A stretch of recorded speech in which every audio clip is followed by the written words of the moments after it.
Hello and welcome to CEAZOR Snack Sandwich. Today we're taking a look at VADER. Now VADER is a new protocol that's come out and it's a kind of a mashup of 2 or 3 other protocols. And there's some pretty smart stuff in here. So they've taken some good aspects of other protocols and they've stuck them together into this single idea. Now this is pretty early, so a lot of these features are like roadmap features for the future. But I thought I would go through them and explain them in kind of an overview video, give you a general idea of what's going on here, and then you can, dig deeper if you really want to know more. Before I get into that, this is a paid or sponsored video from the Creator DAO. They are a client of us on the Creator DAO. If you want to learn more about Creator DAO, you can check the link in the description. So let's get into VADER and talk a little bit about what it is. So the first thing here we have is stake VADER. So this is basically a VADER farm. Like get some VADER, buy some VADER at the market, and you can stake it here, and you can get some APR here. It's not too impressive, but it is an APR here, and you can also get some voting rights based on staking your VADER for xVader. Now xVader is just basically like any other X token, like X sushi. As you can see, the rate, like one xVader is worth 1.00387 VADER tokens. So it's just like any other kind of Volt, so to speak, Volt token. And then just, you can swap in and out, you can stake in and out of the VADER token with this first feature. The second feature here is where they've taken the idea of Olympus and tried to get some protocol-owned liquidity. So if you want to get some VADER tokens cheaper than just buying them from the market, you can buy half of them from the market and build this liquidity pool and come here and bond it. And then you will get, right now the percentage is 9% discount, right? However, they are sold out right now, so I'm not sure when they will be unsold out and ready to be bonded again, if ever. But you can come here and check every once in a while, or go to their Discord and ask when the bonds will be bondable once again. And the third thing that you can do on the website here is acquire. Now this is the second aspect. So the first aspect I talked about is they use the bonds from Olympus. The second aspect is the key aspect of this protocol, the main feature of this protocol, and that is the token USDV. So here, let me connect my wallet up. So if you do have some VADER tokens and you come here in a little bit, it's not quite open yet. As you can see, this option is coming in the near future. So you could bring some VADER tokens and swap them for USDV. Now this system here is based on the Luna USDT Luna Terra system. Now, there's a very good video here, how Luna Terra works. And I will put a link to this video in the description because, I don't think I need to explain every little aspect of it when this video does such a good, quick, easy job of it. But basically speaking, there are 2 tokens in the Luna system, or the UST system. And there is the Luna token here and the UST token, right?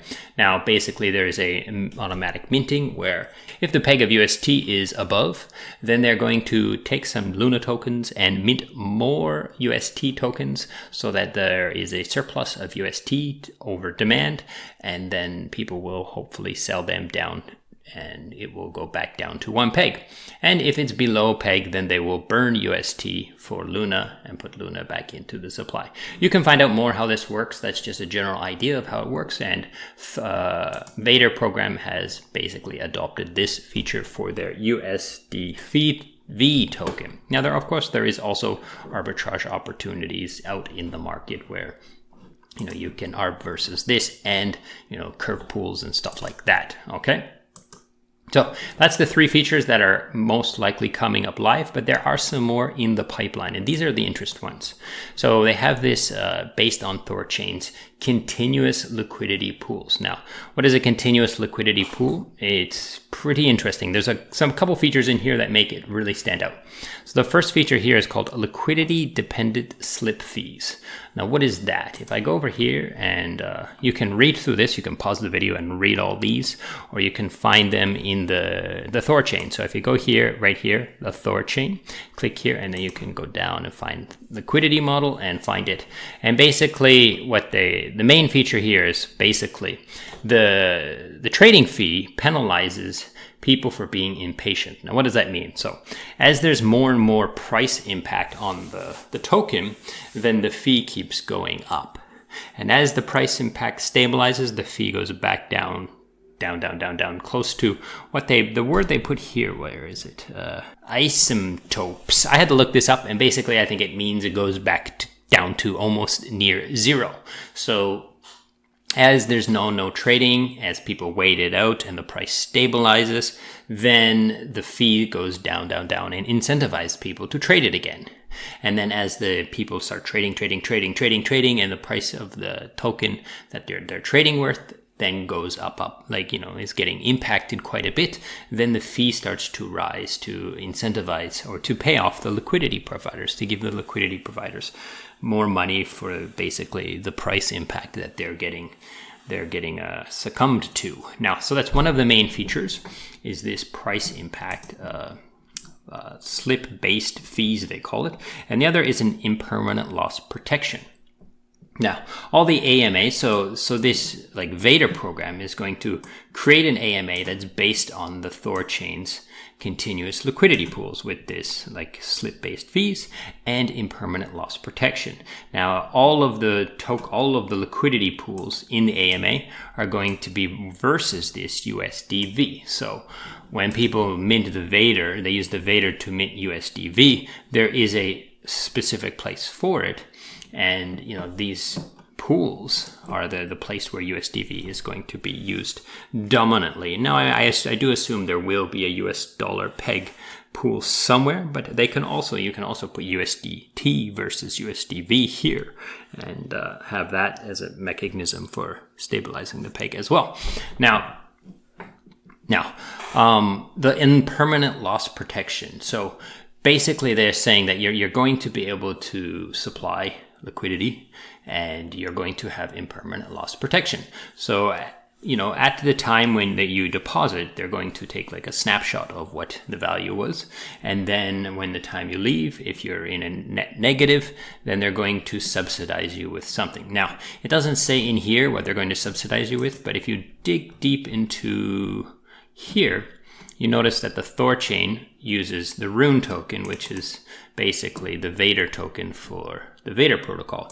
So I do assume that this VADER protocol will give people VADER tokens for impermanent loss protection.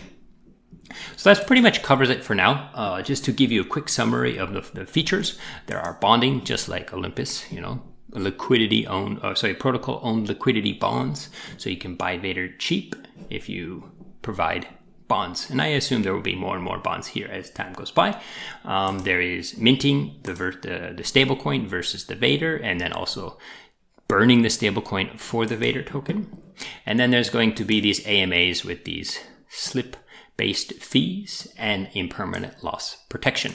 So it's a pretty interesting project. Like I said, it's pretty early, so there's not a lot you can do here yet. But I do think it's interesting, and I will be keeping an eye on this myself. Okay, so thank you so much for watching, and goodbye.